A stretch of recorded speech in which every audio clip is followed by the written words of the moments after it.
What's good, world? Welcome back to another edition of Riding with Rush. And today, the question was posed to me: how do you explain the importance of knowing and understanding your role within the team?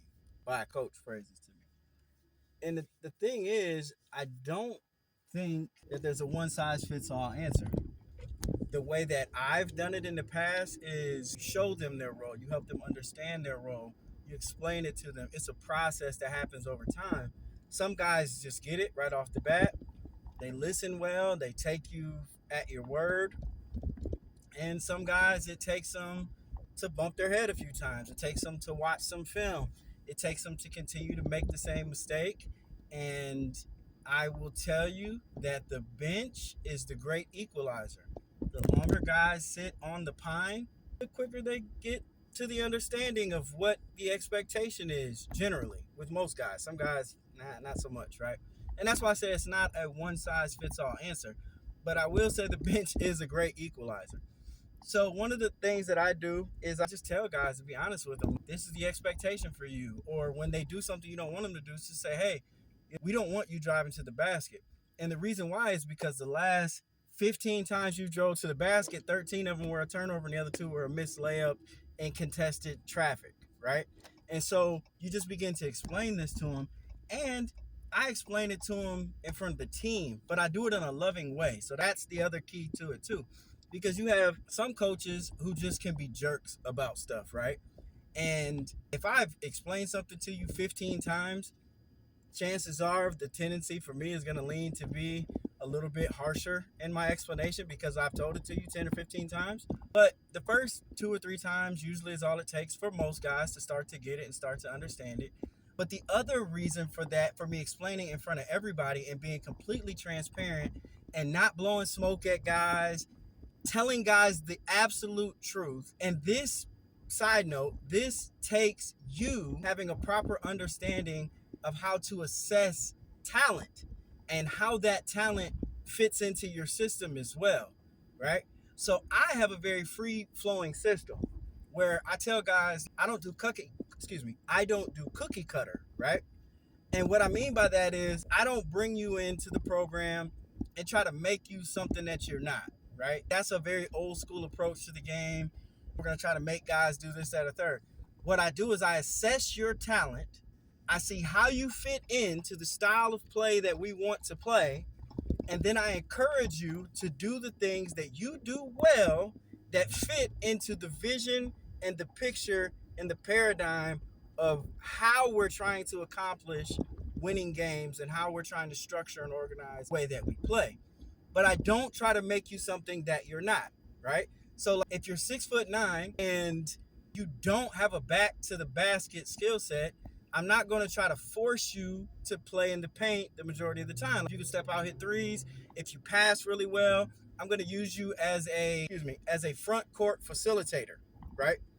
Again, I'm going to allow you to stretch the floor and do those things. Now, I am going to teach you how to have one or two solid go-to moves when you get into the paint, because if you are 6'9", if that is your advantage, is height over most guys, there's going to be situations where we need you to take advantage of that height advantage.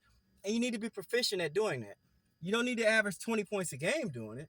But if there's a clear-cut advantage where we can have some barbecue chicken down in the paint, it ain't no sense in forcing you to be out and be a facilitator like Joel Embiid. It doesn't matter who's guarding him. It could be a guard guarding him. He won't go down in the paint. Makes no sense. So there are times when you will have to step outside your comfort zone if something is an advantage. But what that goes back to is what your skill set is, and height is a skill, right? To a degree, we get in that whole nother video. But being 6'9" is a gift, right? So we have to teach you how to use that gift and be proficient within the system. Now, there's gonna be times where you got guys who are 6'7", 6'8", a little bit more physical than you, not gonna force you to get down in the paint. But the point that I'm trying to make is we don't try to fit a square peg into a round hole. We allow guys to be who they are, and when you do that, they get confident, right? And you encourage them. And so back to the guys that are having a hard time understanding their role in the system. For example, I had a guard, and he wanted to be a point guard really bad. But he turned the ball over so much, and he plays so sporadic. He doesn't play with very good pace. And I had to teach him how to do that. And one of the things that I explained to him was, hey, you have a really good set shot. You handle the ball well. You have the skills to be a really good point guard. But your decision making hasn't quite caught up with your skill set, right? Because playing with pace is a decision, right? So playing with pace goes back to your decision making and your basketball IQ. So I had to explain to him, be a 3-and-D guy. You're athletic, you're quick, you hustle, you do all the good things, you knock down open jump shots, but you pass up open jump shots to drive into congestion and cause turnovers, or you play all out of control and you play off 1 foot, you don't play off 2 foot, and you miss the shot because of a little bit of a contact, and then you're looking for a foul, right? But all of that goes back to you were open with the three, or even you pump faked them, you got around them, and you were open in the mid-range. Again, another conversation for another video or on another day. You're open in the mid-range, and we know today that the mid-range is not highlighted a lot in today's game, but I teach my guys to play in the mid-range because playing in the mid-range opens up the rest of the game. It's a nuance of the game that you don't get, that you don't see the full picture of looking at efficiency stats. So I teach my guys to play in the mid-range to free them up to have open jump shots, to free them up to have easy, wide open layups. But you, in order to get the easy layups and the easy jump shots, you have to be proficient in the mid-range, because when you're proficient in the mid-range, defenses have to play you honest. They don't know how to guard you. So if they're playing you honest, they're going to let you play to your advantage, right? So we have to play in the mid-range. But back to the point. So I was teaching him, take the open jump shot, take the one dribble pull-up midi, and then what you'll start to see is the game will slow down for you. And when the game slows down, you'll begin to play with better pace. And when you begin to play with better pace, you'll be able to take advantage of your quickness off the dribble. And you'll be able to take advantage of the fact that the defense doesn't know if you're going to drive. They don't know if you're going to shoot. They don't know if you're going to pull up. So they're going to play you honest. So when you do make that move, you'll be more likely to be open because you're playing with a much better pace. Took him about 10, wasn't that long. It took him about 5 or 6 games to get it. But when he got it, he leaped up into the starting lineup and took over as the 2 guard. And before he got injured, I even started letting him get some reps at the point guard because he started to play with better pace. And he's already a very intelligent kid. He's a very smart kid, right? But he just needed to understand that I need to play within my strengths, the things that I'm good at, the things that I can control first. And then my sphere of influence on the game will begin to grow. And that's exactly what began to happen to him. So, number one, if you want to teach guys the importance of knowing and understanding the role, you have to be a good assessment of talent. You have to be a good judge of how guys fit into your system, whether you run what I call cookie cutter systems, where it doesn't matter what kind of talent you got, you try to make them run whatever your system is. And there's nothing wrong with that. It's just not the way that I coach. Or if you play more free flowing, you definitely have to be it doesn't matter how you play, how you decide to coach. You have to be an excellent judge of talent and skill set and tendency, right? And so for me, it goes back to playing. So one of the things I've always liked to do, and as I get a little bit older, I can't keep up as much anymore because I don't stay in as good a shape. But I used to like to get on the court and play with the guys, because when I start to play with them, I start to see their tendencies even better than when I'm watching the game, because now you're out there making decisions with them and you go, oh, I see, you like to cut right there. I didn't notice that when I was watching all 10 guys, but I notice it now that I'm playing with you and I'm focusing on how to get you open and how to get you where you want to be on the court, right? So for me, my coaching style and preference goes back to me being a point guard and me having the intention to make other guys around me better. That's what I was always told growing up. Great players make other people around them better. So that's what I always focused on as a point guard. I always focused on being a distributor. I always focused on who needs touches, who hasn't touched the ball. The ball is literally like a ball of energy. When guys touch it, they get energized. So a lot of guys, they don't even have to touch it and do anything. They don't have to score, right? They just need to touch the ball. They need to feel the leather. And so another thing I learned from being a point guard is some guys, they go from not touching the ball so long that the first thing that they want to do is launch up a shot, a good or a bad shot. And then other guys, every time they touch it, they want to launch, right? Everybody doesn't have the same understanding or the same role, right? Which is what we're talking about. But what I started getting to the understanding to as a point guard is saying, I'm going to pass it to you where you have to do the least amount to get a bucket, right? So if you're not a super duper skilled guy, I'm going to drive to the basket. I'm going to draw your defender to me, and then I'm going to drop you off, let you get an easy, wide open layup. And I was good at getting guys who, in other systems and other ways, ordinarily probably wouldn't score any points at all, to score points, 5 points, 6 points, 7 points, somewhere in there, just off giving them easy things like that to do, giving them junk buckets, right? And shooters, like we want the shooter dribbling the ball up in transition. He's not a ball handler, right? So I'm going to get it to you where you're going to be wide open. Boom, catch, shoot, knock down the shot, right? Then there are other guys where like create on their own. So you kind of give the ball wherever, whenever, they're going to do their thing with it regardless, right? They're creators.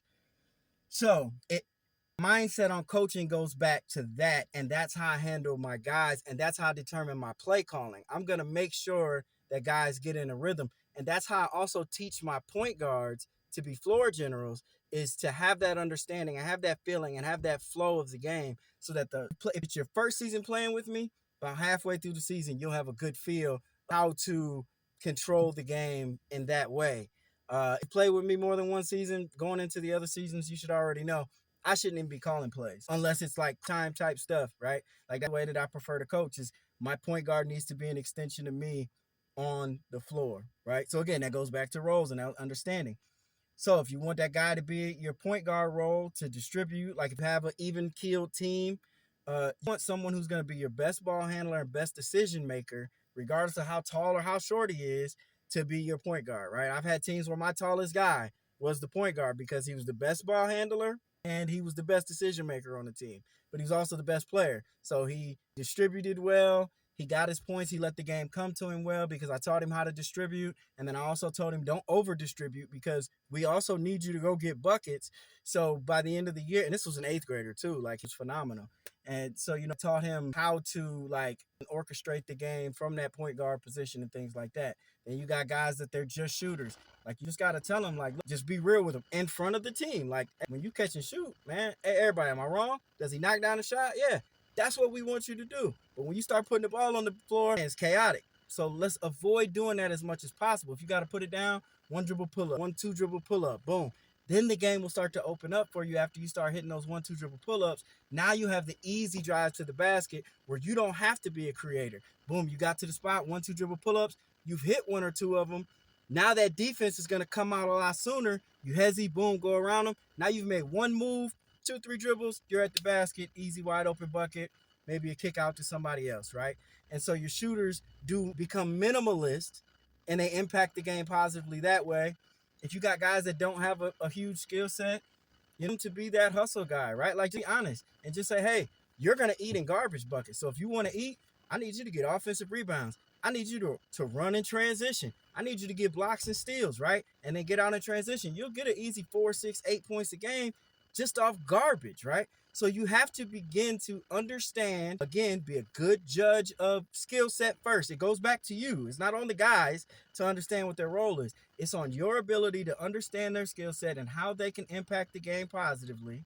And then it becomes on you to be able to translate that information into not only their mind, but the team's mind so that it becomes a collective understanding. So then they hold each other accountable. They be like, hey, man, you know, once you're taking that shot, everybody begins to think on the same way. But when you withhold that information, and a lot of coaches do that, I played for coaches that do that.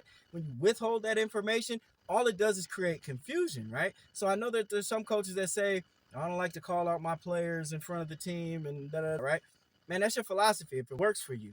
But what has worked for me is being 1000% transparent with the individual and the team in a loving, constructive way. So anytime you tell somebody you don't want them to do something, you then in turn have to tell them what to do to replace that activity that you don't want them to do. Because again, I play for coaches like that, where it's like I'd make a mistake and all they do is point out the mistakes and flaws I make. That's where it goes back to those coaches where you say, you don't call out guys in front of the team. Yeah, but if you're calling them out, you've got to throw them a bone on the end of that. So if you say, hey, I don't want you to take that shot, don't just leave it at don't take that shot. Explain to them why it's a bad shot, and then explain to them the shot that they should take. Don't ever tell a guy not to shoot the ball. Despise that with a passion. Don't ever tell a guy not to shoot the ball. You may want him not to shoot a specific shot, right?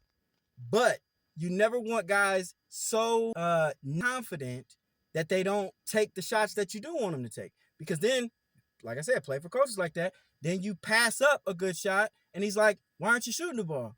Well, because every time I do, you tell me you don't want me to shoot it.